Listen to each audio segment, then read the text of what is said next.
Baie dankie, Jacques. Nou ja, om 'n maatskappy te moet bestuur is amper soos motorbestuur en dit is nie 'n grap nie, hoor. Ons kykie na uitdagings wat baie maatskappy-eienaars in die gesig staar, saam met verkoopsdirekteur van Instacom, Peer Slabber. Baie welkom, Peer. Dankie, Sjoan. Môre, Jennifer. Môre. So, ek dink aan sektore soos mynbou, sekuriteit en operasionele omgewings.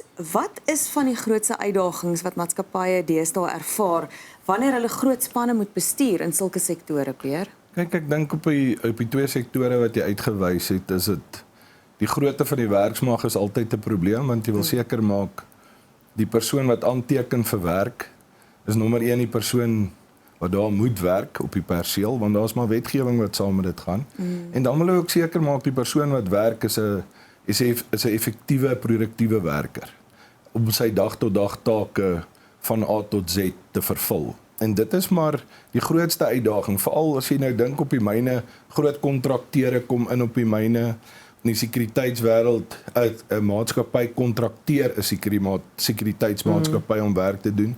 So dit is baie belangrik om seker te maak as jy vir jou, kom ons sê vir jou, die maatskappy wat jou dienste betaal, moet jy seker maak dat jou SLA wat jy aan hulle lewer, van so mate is, as jy sê jy gaan vir hulle byvoorbeeld in die sekuriteitsbedryf 20 wagte gee op hierdie sekere perseel, moet die 20 wagte daar wees per gereelde tyd en hulle moet doen wat hulle moet doen en wat verwag word van hulle om te doen op 'n daaglikse basis. So ek sal sê dis die grootste uitdagings om seker te maak, 1, hulle is aan diens en 2, hulle doen wat jou SLA verwag hulle moet doen, want deesdae is dit op so streng dat as jy nie jou SLA nakom nie, en dis maar SLA as ek kan sê is maar 'n service level agreement, as jy daai goed nie regkom nie, dan is jou dienste nie op standaard nie en die persoon wat jou aangestel het, hoef nie noodwendig dan weer van jou gebruik te maak as jy dit nie vervul nie. Sure.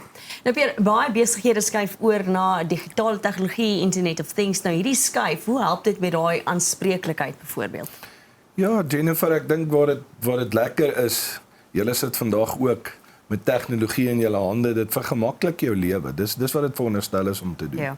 En ek dink soos ek gesê het in jou dag tot dag aanspreeklikheid van waar jy jouself bevind in die myn, of jy nou meestal operasioneel, of jy nou in 'n ingenieursafdeling is, of jy in die produksieafdeling is, jou health and safety, dit hang nou maar af waar, en elke verantwoordelikheid in daai departemente het 'n sekere rol wat vervul moet word, wat binne sekere tydperke vervul moet word, en dit is wat die tegnologie vir jou maklik maak, want jy kan onmiddellik, want kyk wat ons as 'n sagteware maatskappy doen is, ons vat data, en die data wat ons op daai tablet van jou sit, of op enige handstuk is, wil jy omgeskakel hê in inligting wat vir jou as 'n, kom ons sê 'n middel bestuurder in die besigheid, die geleentheid gee om jou spanne beter te kan bestuur, maar nie net ook dit nie, te kan sien waar die probleme vir die dag opgeduik, hoe maak ons daai probleme reg, die uitdagings wat plaasgevind het. So ek dink vanaf die aanspreeklikheidskant is dit wat presies wat nodig is en wat in plek gesit word op dag tot dag deur die tegnologie om seker te maak dat wat ook al deur daai dag plaasvind, ongeag die departement, ongeag die individu, dat dit regtig gebeur op die standaard wat verwag word dit moet gebeur. En waarom is data en dan real-time reporting of onmiddellike uitslae so belangrik in vandag se tyd? Kyk, as jy, veral op 'n myn, jy kan nie bekostig om stilstaande tyd te hê nie. Want dis produksie wat verlore gaan. As die produksie verlore gaan, is dit miljoene rande wat verloor word. Per uur, nie eens per dag nie. Sjoe. So, jy moet dadelik, hoe gouer jy kan weet, wanneer die probleem plaasvind, hoe beter om die probleem op te los. En dis hoekom dit belangrik is dat jy, deur jou opstel van jou strukture, om te bepaal hoe jy jou data trek, dat dit juist vir jou daai, kom ons sê, notifikasies gee, wanneer dit gebeur, om daarop te reageer, op 'n baie, ek sal sê, 'n wyse, wat klaar 'n proses agter dit het. Ons moenie as dit gebeur wonder, okay, hoe moet ons nou maak? Dis klaar in plek gestel, en dis wat die data jou toelaat om te doen, want dit gee vir jou sekere inligting, om jou strategieë so te ek dink nou aan die Engelse woord align, Ja. jou in lyn te kry met wat die verwagtinge is vir die dag tot dag. Nou, baie van hierdie sektore waarvan jy praat, soos mynbou, sekuriteit, hoë risiko sektore waarin mense werk, hoe help hierdie die veiligheidsaspek? Kyk, sekuriteit gaan als oor veiligheid. En nie net veiligheid vir die wie aan wie jy die diens verskaf nie, maar ook vir jou wagte en vir die mense wat werk in daai omgewing. En dit is waar ons in die sekuriteits omgewing 'n groot rol speel, veral waar jy op die handstuk wat jy het jy 'n paniekstelsel wat as die wag in die moeilikheid is, kan hy net die paniekkloppie druk en daai paniek gaan deur na die beheerkamer toe by hulle wat dadelike notifikasies stuur, daar's probleme op daai spesifieke omgewing of area. As dit gaan ook oor die veiligheid in die mynwese met jou health and safety. Al daai goed het reglement, het reëls en wetgewing wat saam met dit moet hardloop. So in ons kant met die harde ware en die sagte ware wat ons inkorporeer, maak ons dit moontlik dat daai wetgewing en daai strukture en prosesse 100% gevolg word. En ek dink dan gaan dit aan die ander kant vir die sekuriteitskant, ons wil hulle in vermoë stel om die persone of geboue of waar ook al hulle 'n diens verskaf wat hulle moet beskerm en beveilig, op so 'n wyse doen dat dit 1 maklik uitvoerbaar is en 2 maklik op gerapporteer kan word. Want as daar 'n insident is, ek dink nou sommer vinnig terug aan Brooklyn nou die dag. Ja. As daar so 'n tipe insident is, dis 'n ongelooflike hoeveelheid detail wat in dit ingaan vanaf die sekuriteitskant af en hoe die beveiliging plaasgevind het en wat het die voorkoming van enige, kom ons sê, verliese van lewens gehad. So ja, dit is op 'n daaglikse basis, veral in die myn, veral in die sekuriteit, speel die veiligheid 'n ongelooflike groot rol.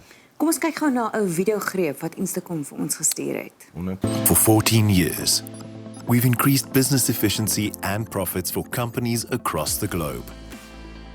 As an established and experienced technology partner, we provide business intelligence by analyzing your past and predicting your future. With our AI-powered insights, we streamline your processes and translate your analytics to a language you understand. We specialize in hardware and software solutions tailored to your needs, establishing reliable connectivity, and we back it up with 24/7 support internationally. Instacom, one company, infinite solutions. Sjoe, dis baie fascinerend. Vertel ons bietjie Peer, wie is Instacom en waarin spesialiseer julle? Wel, Instacom, soos die slogan sê, one company, infinite solutions. Ek dink dis wat ons diferensieer in die mark.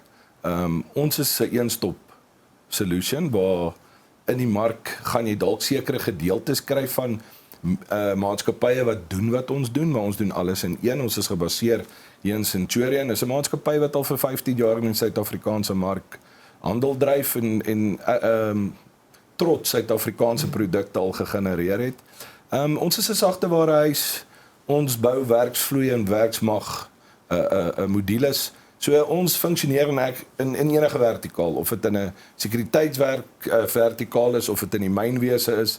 Daar waar 'n werksmag is en daar's funksies wat verrig moet word, digitaliseer en outomatiseer ons daai funksies en ons stel die maatskappy in staat om dan beter te strategeer en dan ook in die AI en die BI, die besigheidsintelligensie wat bykom, gee ons die maatskappye ook geleenthede om nou in die toekoms beter te kan beplan, want jy gebruik jou geskiedenis en uit jou geskiedenis kan jy sien, okay, maar waar is die gate en die gapings wat ek moet verhoed in die volgende 3 tot 5 tot 10 jaar. So dit is waarmee ons maatskappye op 'n daaglikse basis behulpsaam is mee. Watter sektore dink jy sal die meeste voordeel trek uit Instacom uit? Ek dink veral op hierdie stadium, jou mynwese, jou sekuriteit, sterk fasiliteitsbestuur, jou eiendoms maatskappye wat die fasiliteite wat hulle besit moet bestuur, onderhou en na kyk. Ons is ook baie sterk in logistiek, waar ons kyk na die logistieke arm, waar jy pad vervoer, en dan ook in die hospitalisasie gedeelte is ons sterk besig met hotelgroepe om ook te help, maar ook in fasiliteitsbestuur, instandhouding, etc. om hulle te help.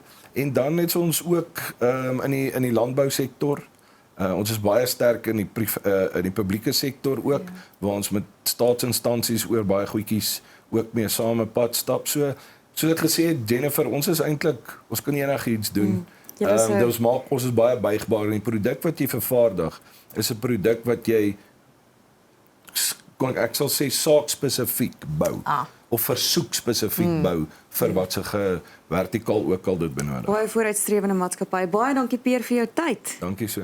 En vir meer inligting kan jy instacom.co.za besoek. Bly ingeskakel vir jou nuus om 7.